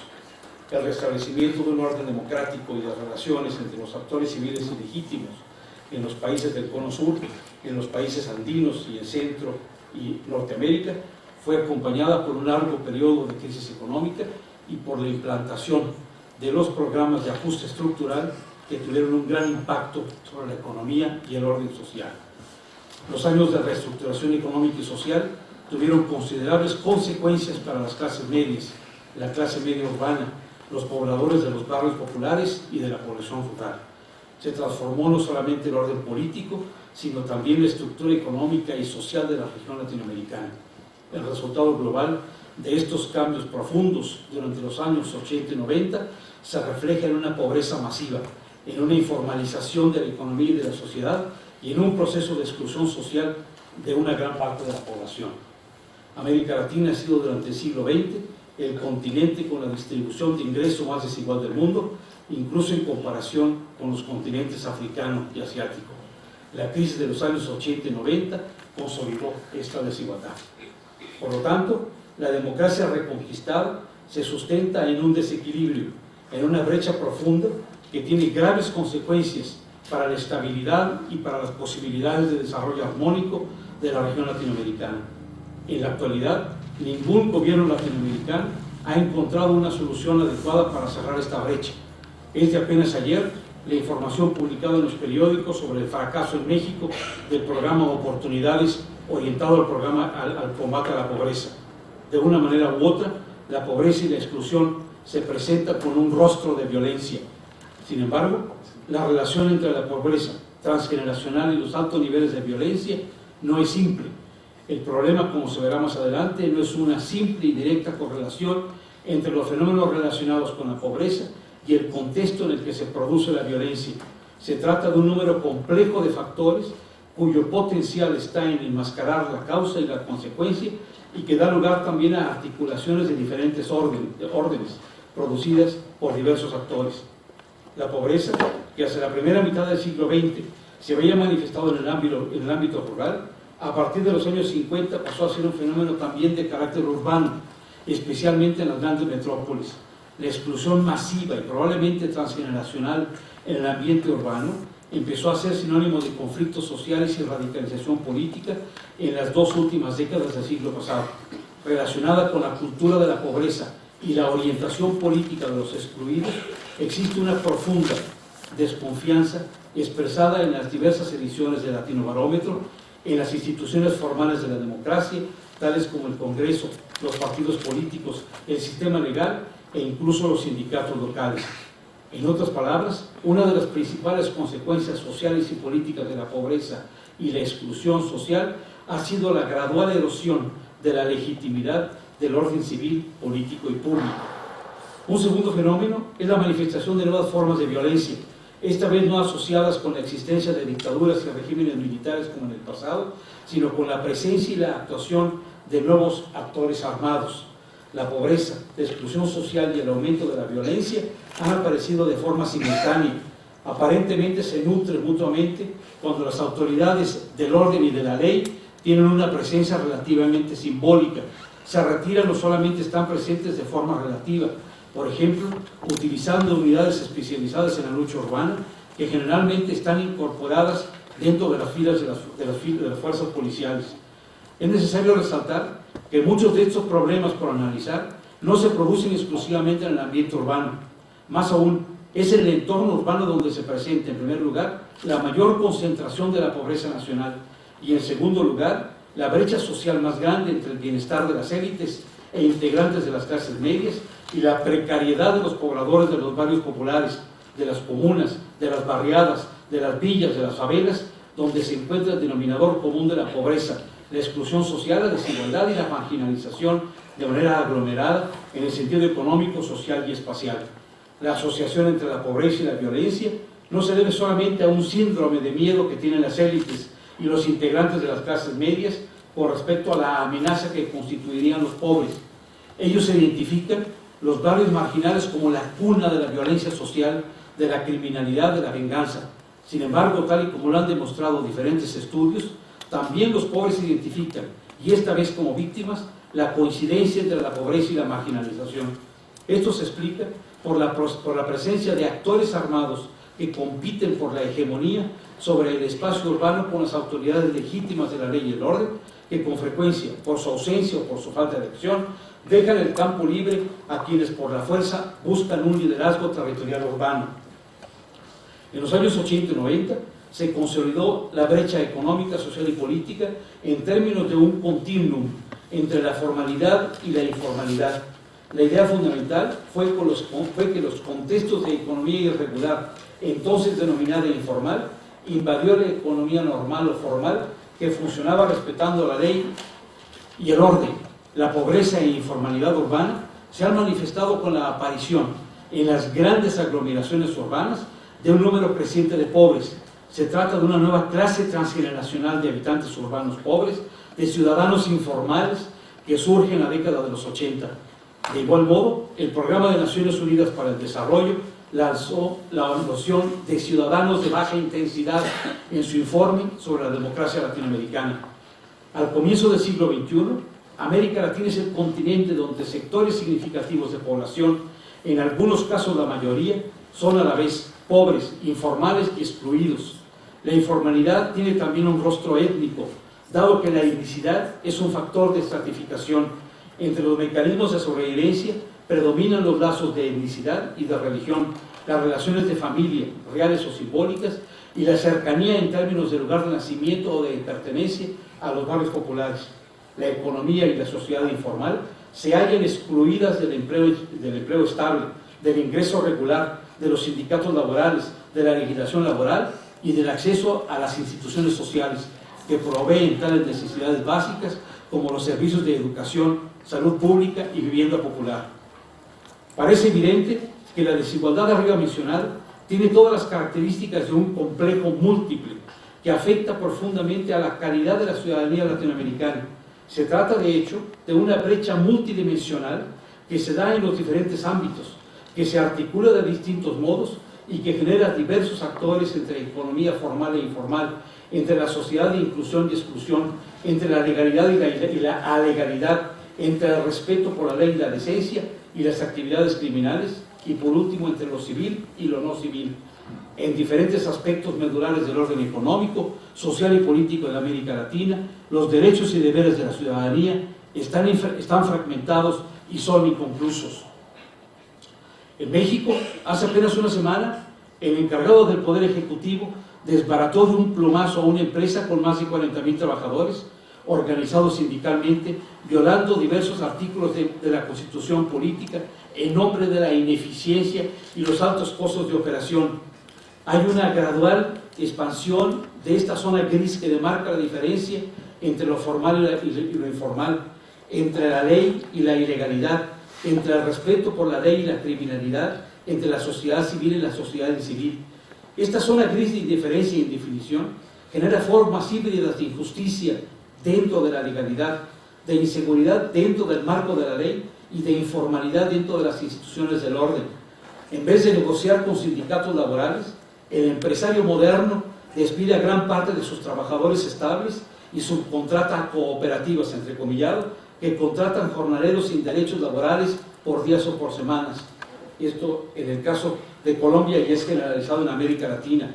Un ministro de Trabajo progresista peruano propuso recientemente dejar inoperante la legislación laboral existente que establece el horario de 8 horas diarias, la prohibición del trabajo infantil y el pago de un salario mínimo en las microempresas. Esta configuración explica también el proceso de descomposición de clase y la reestructuración del orden social en toda América Latina, sectores económicos paralelos, jerarquías sociales paralelas y estructuras institucionales paralelas se originaron en la formalidad y la informalidad, la legalidad y la alegalidad, o la criminalidad pequeña y grande, teniendo como resultado un orden económico, social, político y cultural mucho más heterogéneo, que gira alrededor de la división de la riqueza y la pobreza y de la integración y la exclusión. Se desarrolló una institucionalidad desarticulada y compleja, con una lógica, moralidad y sanciones propias. Desborda de la pobreza, desborda de la violencia. En este contexto es especialmente pionero el trabajo del antropólogo peruano Matos Mar, que a mediados de los años 80 publicó un ensayo sobre el desborde popular de los centros urbanos en Perú y sobre todo la capital de Lima metropolitana. Este autor predijo la descomposición de las estructuras sociales tradicionales y la emergencia de una sociedad urbana cualitativamente diferente según el papel de los pobladores de las barriadas y los migrantes en barrios de invasión. Predijo también el nacimiento tímido de una diversidad de nuevas organizaciones que pretenden representar a los empresarios informales y a los autoempleados, como las cámaras regionales de los artesanos y los comedores populares en las barriadas de Lima metropolitana. Todas estas organizaciones tienen en común la relación ambivalente de dependencia de las instituciones profesionales de desarrollo, como las fundaciones religiosas y eclesiásticas, las ONG, los donantes extranjeros, los bancos privados con una cara humana y de la financiación de los gobiernos municipales y nacionales. 20 años más tarde, en una edición actualizada que también toma en cuenta los procesos de las 2 décadas intermedias, Matos Mar analizó el colapso efectivo de las instituciones que tradicionalmente funcionaron como el sostén del orden democrático y de los partidos políticos, la erosión del estatus del poder legislativo y del sistema judicial, el ocaso del prestigio de los magistrados y de las autoridades de la ley, el colapso de las anteriormente poderosas centrales y confederaciones de los sindicatos de los trabajadores y el debilitamiento de otras entidades de la sociedad civil, como las cámaras de industria y comercio y los colegios profesionales de los médicos, los abogados, los ingenieros, las instituciones paralelas, las jerarquías paralelas y los sectores paralelos que emergieron en el cauce de las líneas divisorias de la pobreza, la informalidad y la exclusión social, han constituido un orden económico, social y político más o menos duradero y heterogéneo. Esta es la razón para que se produzca el desborde de la violencia. Un rasgo importante es que la nueva cara de la violencia postdictatorial en América Latina tiene un rostro urbano. Durante los años 80 se ha analizado el fenómeno de ciudades divididas o fragmentadas, sobre todo en términos de la miseria o la exclusión urbana. Sin embargo, a partir de los 90 comenzó a identificarse la profunda desigualdad urbana con la falta de seguridad humana y la falta de presencia de las autoridades del orden en las zonas degradadas del territorio urbano, donde la violencia suele coincidir con la pobreza, suele coincidir con la violencia. Por ejemplo, el caso de Río de Janeiro, cuyas favelas paupérrimas son áreas de acceso limitado dentro de las fronteras metropolitanas, con una reputación deprimente en el círculo de autores y analistas de la violencia urbana. La publicación de Ventura sobre la ciudad partida abrió el camino para una serie de estudios sobre la violencia urbana brasileña. El debate sobre la situación de la violencia urbana en los territorios metropolitanos de América Latina ha continuado hasta la actualidad con estudios comparativos como los de Olmo y otros, Briceño León, Kunitz, Moser, Macalruén, etcétera, etcétera. Las prolongadas guerras civiles en los países de Centroamérica y los países andinos dejaron un legado de violencia que se manifiesta en el uso de la fuerza como forma de resolver los conflictos.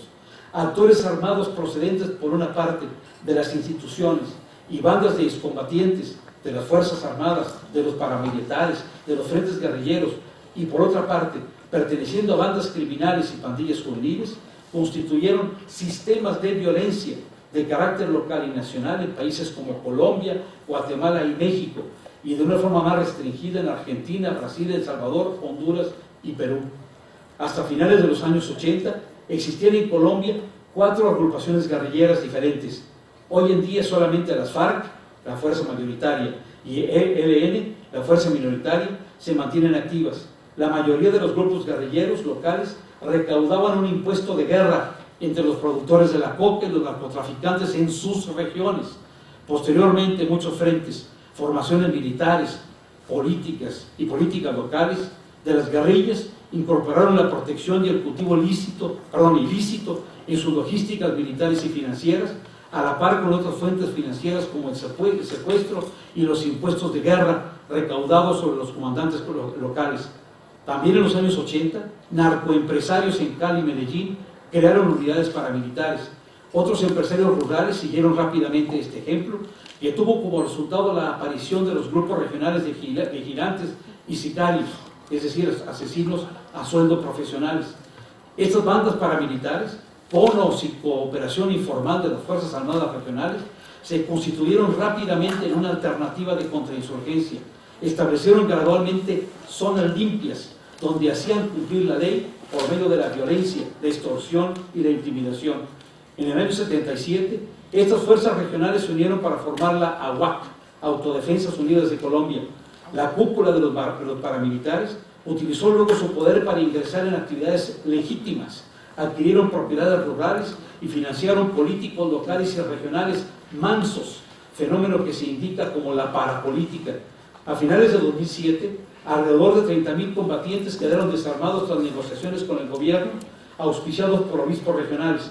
A la fecha, la mayoría de miembros de rango y tropas que constituían las bases han iniciado el proceso de reinserción con una reducción considerable de las penas, mientras que la mayoría de los analistas están de acuerdo en que ha habido una reducción considerable de la violencia paramilitarista.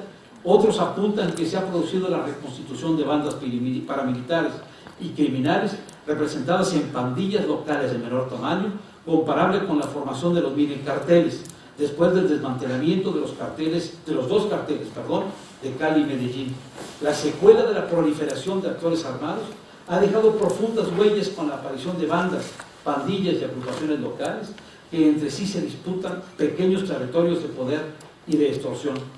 En Guatemala, un país que sufrió 36 años de guerra civil entre 1960 y 1996, se observan tres diferentes categorías de actores armados en la década de la posguerra. Primero está el fenómeno de los poderes oscuros, agrupaciones de exmilitares, algunos de ellos asociados a la exinteligencia militar, que se juntaron con los incipientes cárteles dentro de la floreciente nueva narcoeconomía.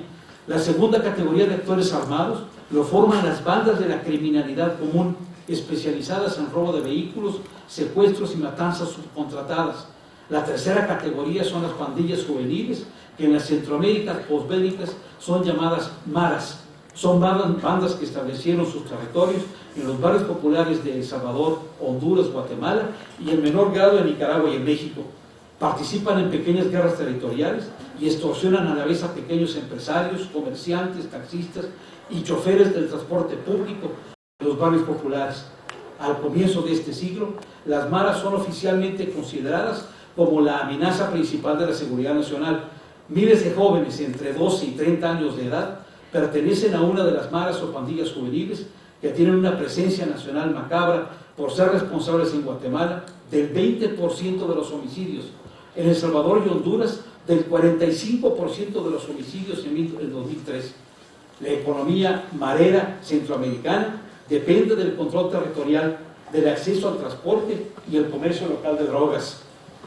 La escala de operaciones en términos de la violencia percibida es tan grande que los parlamentos salvadoreños y hondureños aprobaron una legislación especial antimarera que permite intervenir a los comandos especiales compuestos por efectivos de las fuerzas policiales y militares. En 2004, los presidentes de Guatemala, Nicaragua, El Salvador y Honduras firmaron un acuerdo para concertar esfuerzos para combatir la violencia criminal juvenil en los tres países. Me salto algunas partes, pero giro siempre en torno a esa idea. Voy a la conclusión. La proliferación de los actores armados no estatales en América Latina está relacionada con el fenómeno de los vacíos locales de poder.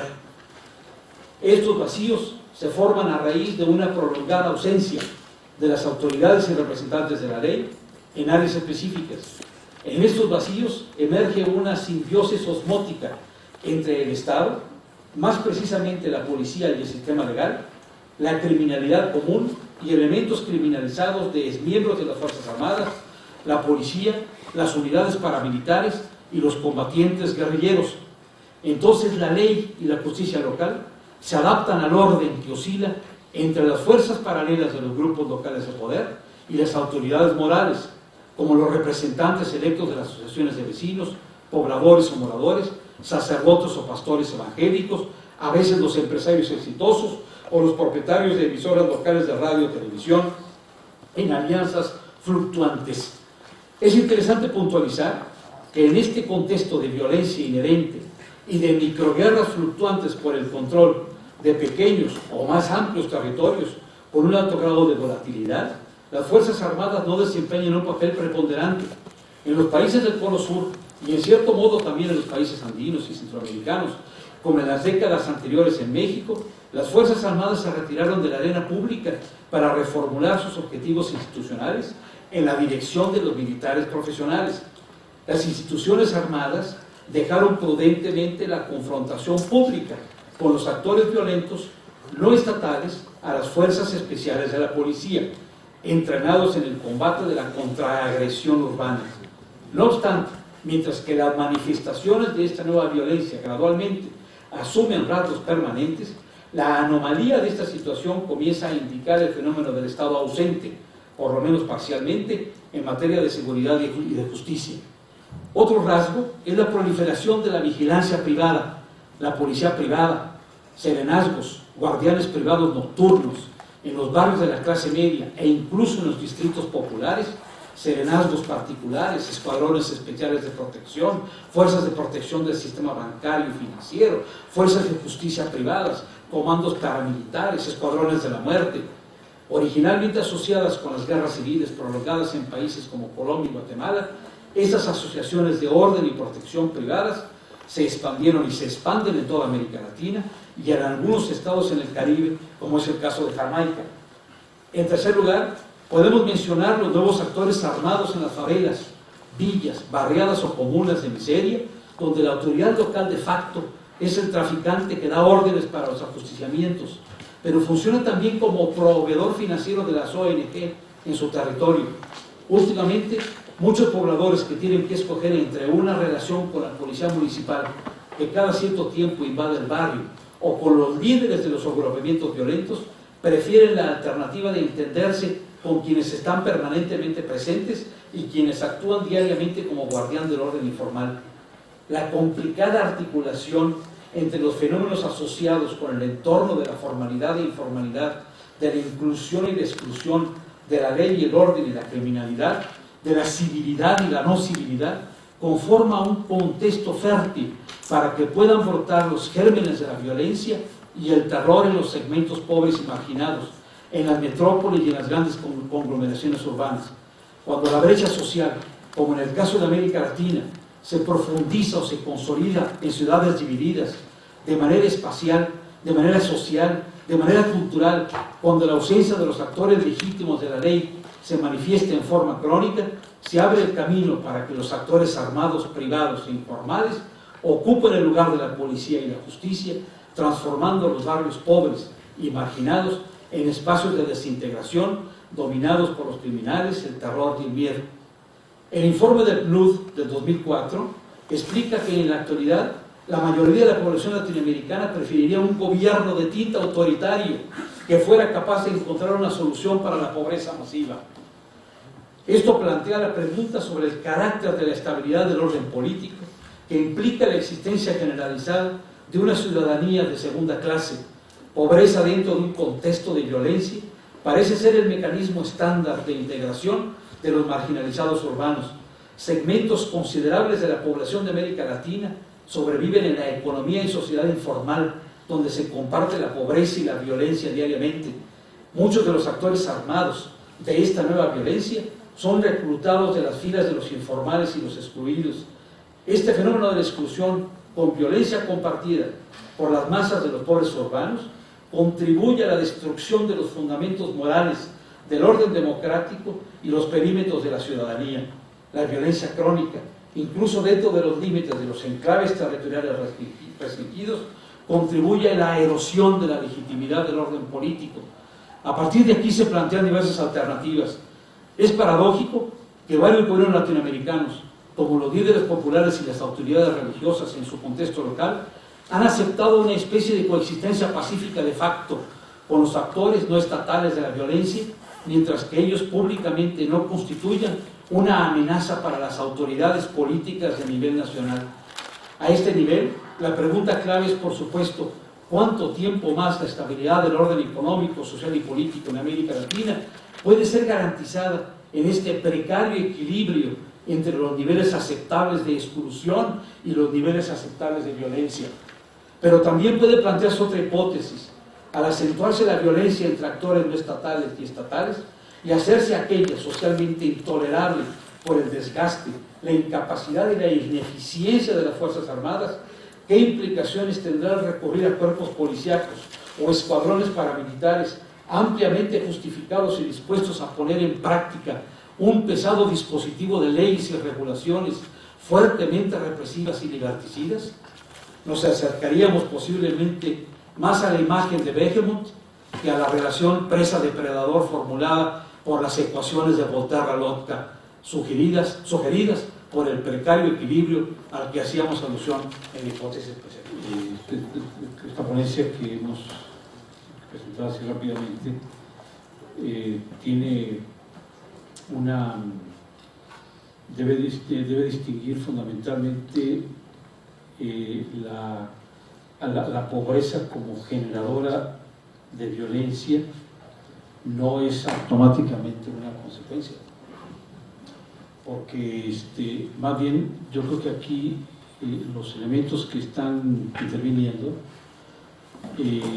están fundamentalmente jugando en términos de una pobreza que es el resultado de un proceso muy relativamente rápido de desigualdad y sobre todo de exclusión. En estructuras, digamos, sociales, en donde los recursos de la población en su conjunto son relativamente pobres, pero no hay vistosas desigualdades, el fenómeno de esta naturaleza no lo observamos. Yo creo que aquí juega de manera muy importante la noción de exclusión y desigualdad y exclusión como elementos, digamos, como causas eficientes, para decirlo de alguna manera, ¿no? Y es que, bueno, eso por una parte. Por la otra, yo creo que hay que ser, yo sí creo que hay que ser mucho más finos en el análisis. Es un análisis extraordinariamente precario, muy aproximado. Yo creo que hay que ser mucho más finos. Y sobre todo establecer diferenciaciones. Mi apreciación inmediata es que, por ejemplo, la violencia colombiana no es igual a la violencia mexicana.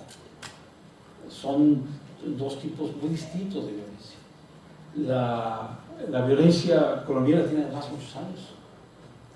La mexicana, por lo menos sí tiene 50, 60 años, efectivamente, ¿no?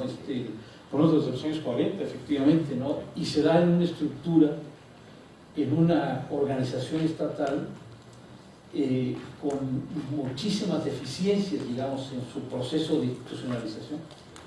A diferencia de México, en donde después de la revolución hay un proceso, efectivamente, de centralización, de concentración del poder político, que permite efectivamente la exclusión de una serie de élites locales y la centralización del poder en una élite nacional, efectivamente, ¿no?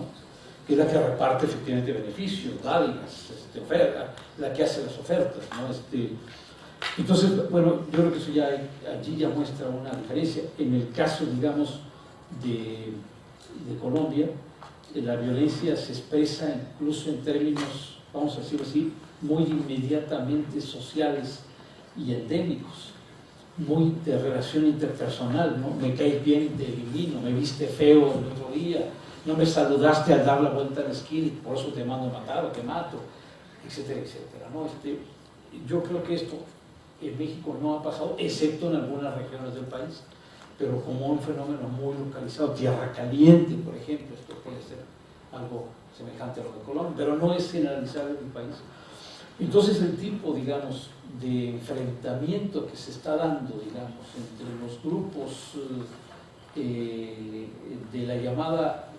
los llamados cárteles de la droga, que por cierto no es un concepto adecuado, porque está tomado estrológicamente de la utilización que los norteamericanos han utilizado efectivamente para definir a estos grupos, desde el momento en que el cártel está asociado inmediatamente a una corporación capitalista.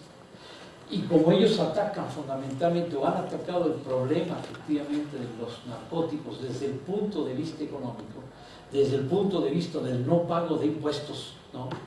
Igual que como hicieron con Al Capone, ¿no? Le han bautizado efectivamente como cárteles de la droga, pero en rigor no son cárteles, ¿no? Son, quizá más bien serían grupos de delincuencia organizada, quizá esto es mucho más preciso. En el caso de México, el problema de los narcóticos no tiene una equivalencia, digamos, o una asociación inmediata a un proceso, digamos, de carácter económico que sea sujeto a gravamen, sino está visto como un problema de salud pública. O sea, es un enfoque, por lo menos que históricamente han sido muy diferentes en el tratamiento, ¿no?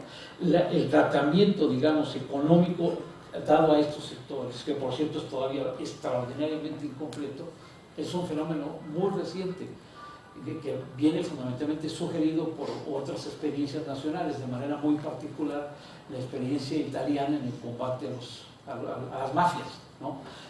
Por cierto, el fenómeno de la mafia es otro fenómeno distinto al del grupo de delincuencia organizada. Implica un grado de organización superior, vamos a decirlo así, de otro tipo, con otras implicaciones, incluso en términos de las relaciones simbólicas entre los diferentes miembros participantes, etcétera, etcétera, ¿no? Entonces, el tipo de violencia que se ha venido generando en México, sobre todo a partir de la intervención del ejército o de la salida del ejército a raíz de la administración actual, está asociado efectivamente a un enfrentamiento entre grupos organizados y militares, ¿no? En donde la policía ya ha resultado incapaz, porque está totalmente implicada ya, digamos, en los negocios propios de estos grupos, para obtener ventajas, facilidades, permisos de tránsito, reducción de penas, etcétera, etcétera, ¿no? Bueno, yo creo que tiene pues connotaciones distintas el fenómeno, digamos, de la violencia, tal y como se viene presentando en México actualmente, con el que tiene lugar en Colombia.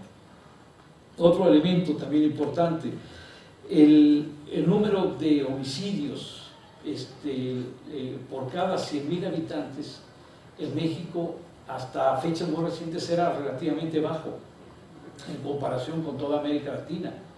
Lo superaban fácilmente Guatemala, El Salvador, ¿no?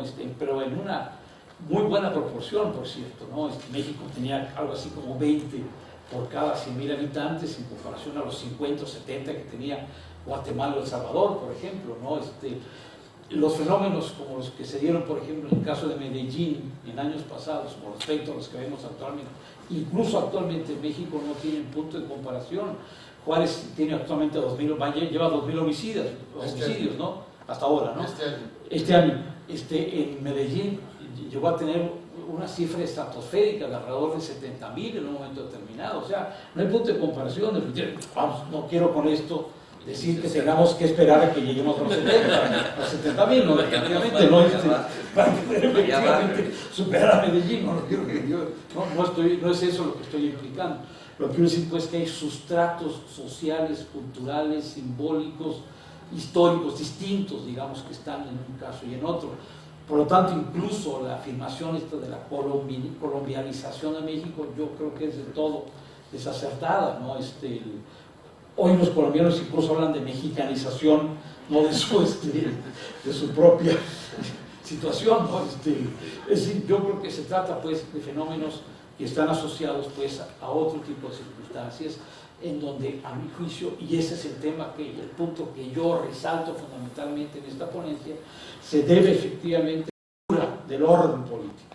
Básicamente es eso.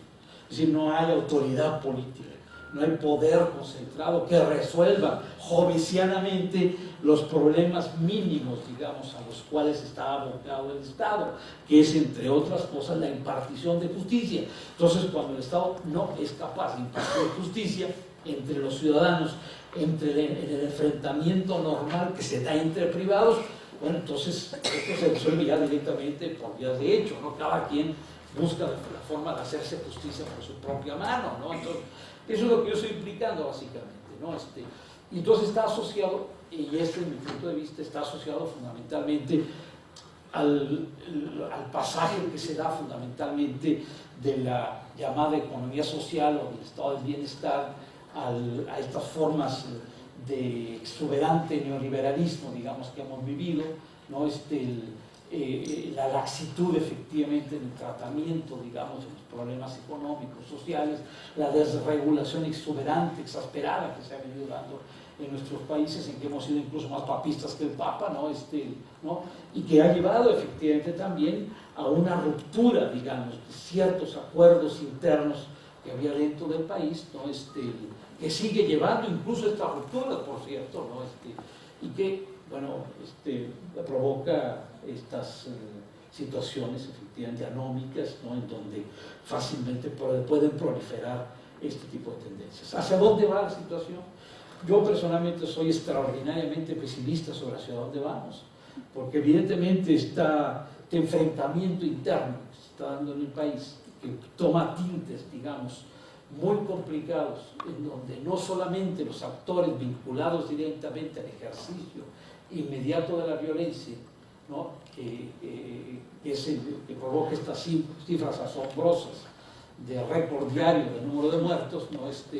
Yo creo que a esto hay que agregar efectivamente otros elementos que se van agregando y que están formando una condensación múltiple, ¿no? De enfrentamientos sociales. ¿A dónde puede llevar? Yo sí creo que puede llevar a una ruptura incluso del orden constitucional, ¿no? Uno. Dos, pero que una ruptura del orden constitucional en estas circunstancias, en este momento, ante tal desorganización de las fuerzas políticas, con una sociedad muy maltratada, muy herida, muy fastidiada, muy incluso enojada, ¿no? Puede llevar más expresiones, digamos, de rabia incontenida, fácilmente reprimibles, ¿no? Que den paso no a ventajas, digamos, desde el punto de vista democrático en mi apreciación, sino fundamentalmente a la afirmación de gobiernos altamente represivos, de fuerte contenido autoritario, abiertamente policíacos. Y digo abiertamente policíacos porque incluso en estas circunstancias el ejército se encuentra como una fuerza profundamente desprestigiada. Y al contrario, se ha venido creando en este proceso de paralización a la que yo hacía referencia anteriormente, a todos niveles, una poderosa fuerza de policía. Estamos hablando de ya de 300.000 miembros de la Policía Federal, con un mando único. Es un sujeto el que los manda. El señor García Luna es el que tiene a su mando 300.000 gentes, ¿no? Muy seleccionadas, con una presencia nacional. Es el que operó hoy en esta intervención con la compañía de Luz y Fuerza del Centro, una operación de Blitzkrieg, ¿no? ¿Cómo se llama? En donde pocas horas en la noche cubres todos los espacios territoriales en donde está efectivamente esta compañía, de manera sigilosa, sin que nadie lo haya sabido, nadie se las olió, estaban todo el mundo contemplando su juego de fútbol, viendo cómo México aplastaba a El Salvador, que no tenía ningún chiste, ¿no? Pero todo el mundo estaba allí, donde se iba a destacar esta operación. Yo creo que ese es un peligro objetivo, ¿no? Se trata además de un sector altamente informado, ¿no? Con un dominio de las telecomunicaciones a través de Plataforma México, ¿no? Con un poder concentrado, ¿no? Frente a redes muy disgregadas, digamos, de otros poderes alternativos, que te puede tranquilamente ocupar las cámaras, disolverlas, mandar a todos los diputaditos independientemente de su orientación política a su casa, ¿no? Y quizás hasta la desocupación permanente, como hicieron actualmente con los obreros de la compañía de Luz y Fuerza, ¿no? Entonces, yo veo más efectivamente estos, a veces me imagino más efectivamente estas fuerzas que generó un régimen como el nazista, por ejemplo, ¿no? Frente a un ejército profesional, cierto, el ejército alemán era otra cosa, tenía origen aristocrático, etcétera, etcétera, ¿no? Y forma efectivamente una fuerza militar, o sea, es con sectores que vienen del lumpen, de los sectores empobrecidos, de los sectores marginados, etcétera, etcétera, con una sed terrible de venganza social, ¿no? Terrible de venganza social. Y estos sectores los hemos visto actuar ya en años pasados, en 71 los hemos actuado, con los halcones, etcétera. Entonces una fuerza, estas proporciones, realmente no augura efectivamente un pasaje, digamos, a un régimen democrático, sino un régimen efectivamente autoritario, ¿no? Habría que ver ya después con qué elementos de carácter, con qué tipo de desarrollo económico, digamos, ¿no?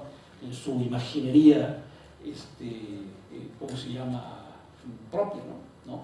Entonces, mi apreciación es que estamos en un momento sumamente difícil, sumamente complicado, con un gran desprestigio de todas las fuerzas políticas, con una izquierda absolutamente atomizada, disgregada, en donde hay una enorme desconfianza hacia ella. Entonces, no me parece que sea un momento muy oportuno efectivamente para la promoción de un cambio social, digamos, porque puede ser que no vaya en el sentido de la revolución, por lo menos en lo inmediato, sino en otras circunstancias.